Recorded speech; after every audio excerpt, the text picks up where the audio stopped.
क्यों? क्योंकि क्रेडिबिलिटी है आपकी।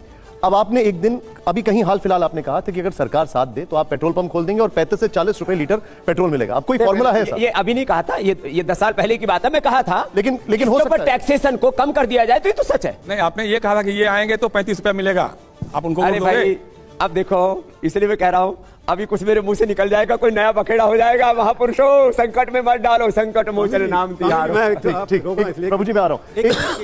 जी प्रभु जी, आप राजनीति में बहुत कम हिस्सा लेते हैं, क्योंकि जब आपने कहा था काला धन वापस आएगा, मैंने आपकी काफी सीधी बात चलाना शुरू करूं। आपको लगता नहीं कि धन आपके पास ज्यादा, इसलिए काला धन की बात कम कर दिया आपने, धन बचाने के लिए?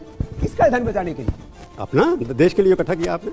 देश के लिए मैंने काला धन इकट्ठा किया ना, धन मैंने काला धन नहीं किया। मैंने कहा आपका धन आ गया तो काला धन की बात कम कर दिया आपने। जब आपने काला धन की बात उठाई थी तब इतना धन नहीं था आपका। प्रभु जी का पत्रकार जिंदा है, इसके लिए तो इनको अभिनंदन है। लेकिन मैं ना किसी से डरता, ना किसी को डराता, ना मैं धन की परवाह करता, मैं अपने काम की परवाह करता हूं। पूरे देश, क्या दुनिया में कोई आदमी बता दे 50 साल से स्वामी रामदेव अपने स्वधर्म से, अपने पुरुषार्थ से, अपने कर्म से पीछे नहीं हटा, यह मैं जिम्मेदारी लेता हूं। बाकी सबकी जिम्मेदारी में नहीं ले सकता। एक समय था जब देश के लिए आंदोलन करते थे स्वामी रामदेव जी, अब वो आंदोलनकारी रामदेव जी कहां चले गए? अब देखो, आप मेरे को बार बार छेड़ रहे हो। और जब मैं कुछ फिर कह देता हूं तो मेरे देखो पापा ने बखेड़ा खड़ा कर। चलिए मैं आपको दिखाता हूं कि अभी कोई और सज्जन है जो कुछ कह रहे हैं। मैं आपको दिखाता हूं, देश में एक बड़े कवि हैं कुमार विश्वास, जिनके बयानों की आजकल खूब चर्चा है, और उनके एक बयान में इशारा आपकी तरफ है। मैं वो बयान दर्शकों को सुनाता हूं, फिर जवाब आपसे लूंगा। नवरात्रि में मैंने उनका नमक खरीदा। व्रत का ऐसा अच्छा, वो अपना प्रोडक्ट ऐसे बेचते हैं कि आप नहीं खरीदो तो सनातन धर्म से उसी दिन इस्तीफा। आप देखो, हंसोगे 3 दिन, उसके ऊपर लिखा हुआ था 25 लाख साल पुराने हिमालय से निकाला हुआ नमक। तो आदमी क्या है, भावुक हो जाता है, वो चित्र बनाने लगता है कि यार बाबा कैसे चढ़ा होगा धोती ऊपर करके, कैसे फावड़े से नमक निकाला होगा, बालकृष्ण जी टोकरी लेके पीछे खड़े होंगे। अच्छा 25, अच्छा नीचे जो लाइन लिख रही थी, भाई एक एक व्यक्ति ताली बजाएगा और हंसेगा 3 दिन। ऊपर लिखा हुआ था 25 लाख साल पुराने हिमालय से निकाला हुआ नमक, और नीचे कॉर्नर पे लिखा हुआ था एक्सपायरी डेट 7 फरवरी। अच्छा देखिए स्वामी जी, कुमार विश्वास जी का ये जो स्टेटमेंट, इसको हम एंडोर्स नहीं करते, लेकिन आप उनसे मिले हैं, आपकी बात? अरे इनके पिताजी जब घर में आते हैं, इनको दुतियाते हैं कि तू बाबा के बारे में उल्टा बोलना छोड़ दे, एक आदमी को तो बकस। इनकी माँ मेरी परम भक्त है, इनके पिता मेरे परम भक्त हैं, और ये मेरे सामने आते हैं तो ऐसे ही आते हैं। ये तो इनका अब कभी है, और जब तक ऐसे 2-4 बातें छोकेंगे नहीं तो इनका धंधा कैसे चलेगा? तो बहुत से लोगों के लिए, कुछ कॉमेडी करने वालों के लिए, कुछ कविता करने वालों के लिए, कुछ न्यूज चैनल वालों का हमसे यदि भला होता हो तो धन्यवाद। वैसे आप इनको कुछ कहना चाहेंगे, कुछ जवाब देना चाहेंगे इनको? कोई जवाब नहीं, जवाबदेही पर खुद पर विश्वास। वैसे उनके कई और बयान हैं, जैसे उन्होंने कहा कि सोनाक्षी सिन्हा की ओर उनका कुछ बयान में एक इशारा था। फिर एक बयान में वो करीना कपूर के जो बेटे हैं तैमूर के ऊपर टिप्पणी करते हैं। एक बयान वायरल है जिसमें वो जलियांवाला बाग कांड के शहीदों के बारे में टिप्पणी कर रहे हैं।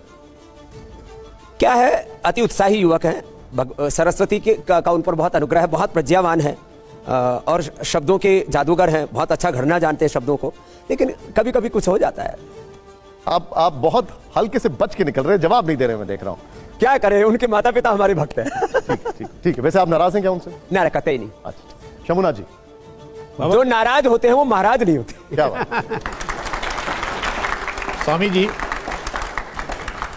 स्वामी जी भारतीय शिक्षा बोर्ड आपने बनाया जो, हाँ, उसमें क्या उद्देश्य क्या है? क्या योग की शिक्षा उसमें देंगे, या पतंजलि उद्योग का जो है उसका भी कुछ पोर्शन रखेंगे? जैसे आपने कहा आप आटा नहीं खाते हैं, उसमें बताएंगे कि आटा खाओ। मतलब क्या उसका मकसद क्या है भारतीय शिक्षा? मैं तो एक्सेप्शन हूं। या सिर्फ व्यावसायिक शिक्षा देंगे, क्या है उसका? नहीं, उसमें पूरा समन्वय है, एक समन्वित दृष्टि, इंक्लूसिव अप्रोच, जिसमें उनका भारत बोध, आत्मबोध, सनातन बोध, और ये जो लुटियन जोन्स या एनसीआर में कुछ लोग बैठे हुए पूरे भारत की किताबें लिख डालते हैं ना, वैसा नहीं। जो भील हैं, आदिवासी हैं, वनवासी हैं, ब्राह्मण, क्षत्रिय, वैश्य, शूद्र, दलित, सब पूरे भारत का समावेश, हमारे जो योद्धा हैं उनका समावेश, हमारे पूरे सनातन के गौरव के साथ, जैसे मैंने कहा, पूरा मैथ में वैदिक मैथमेटिक्स, साइंस में वैदिक साइंस का समावेश, और हिंदी, संस्कृत, इंग्लिश और भारतीय भाषाएं जब उसमें बच्चे पढ़ेंगे तो उसमें जो कंटेंट है उसमें हमारा सारा भारतीय दर्शन का समावेश हो जाए। तो ये एक ऐसा पाठ्यक्रम है जिसमें बच्चे की आजीविका के लिए भी उसको सारा बोध हो, लेकिन उसका जीवन भी अच्छा हो। ये किस क्लास से शुरू करेंगे? ये प्री प्राइमरी से लेकर के, अच्छा, और फिर प्राइमरी 12वीं तक का पूरा जैसे बोर्ड की संरचना होती है, तो ये बोर्ड होगा है, और करीब 18 स्टेट्स में सेंट्रल बोर्ड है, 18 स्टेट ने इसको एनओसी भी दे दी है। अब इसका कार्य बहुत द्रुत गति से चल रहा है। क्या इसको रोजगार मूलक है ये? रोजगार देगा? ये रोजगार परख सोच तैयार हो और बच्चों को इस तरह से हम ट्रेंड करेंगे, जो स्किल एजुकेशन जिसकी बात होती है, तो बच्चे आत्मनिर्भर बने, उस तरह का हम पुरुषार्थ करेंगे। अब मैं स्वामी जी इस शो के एक स्किल वाले सेगमेंट पर आ रहा हूं। पहले आप जोरदार तालियां देंगे। और ये अभी एक फिल्म आई थी जिसका डायलॉग था कि फ्लावर समझे हो फायर है। स्वामी जी के एक हाथ में फ्लावर है और एक हाथ में फायर। अभी देखते हैं वहां पर क्या आता है। स्वामी जी आइए मेरे साथ प्लीज। अब मैं आपको यहां पर लेके आऊंगा, इसका नाम है रैपिड फायर। आप लोग तैयार हैं रैपिड फायर के लिए? जोर से आइए। स्वामी जी मैं आपसे सवाल पूछूंगा, आपको ऑप्शंस दूंगा, आपको एक चुनना है। अब बारी है फायर या फ्लावर देखने की। तैयार हैं?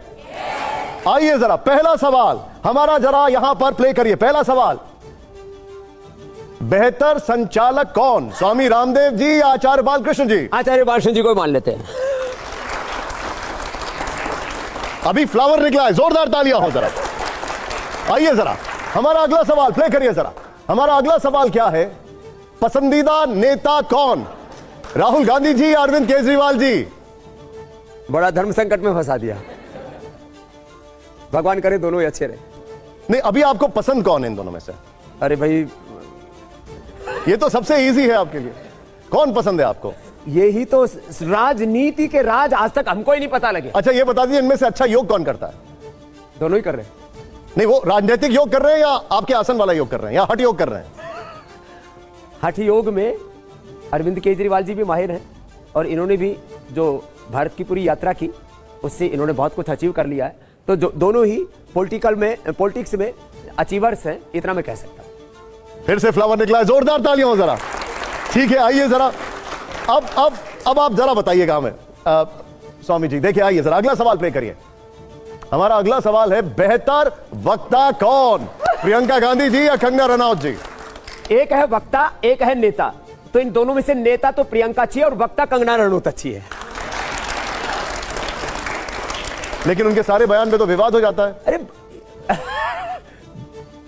वो बोलती इसलिए है कि विवाद हो। अच्छा, वो बोलती इसलिए क्यों?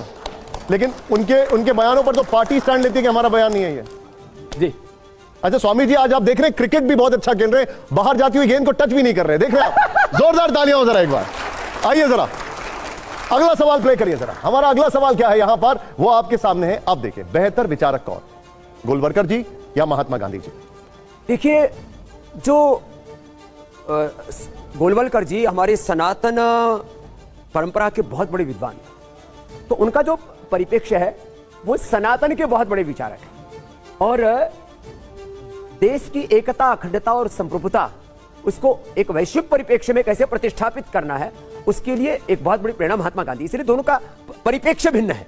आप विचारधारा के मामले में किसके साथ खड़े हैं? देखिए, सनातन की विचारधारा से मैं गुरुजी की विचारधारा से सहमत हूं और जो एक भारत का वैश्विक परिप्रेक्ष्य में जो विचार होना चाहिए उसमें महात्मा गांधी के स्वदेशी और वैश्विक परिप्रेक्ष्य के विचार से सहमत। जोरदार तालियां, जोरदार तालियां। से सीखना चाहिए।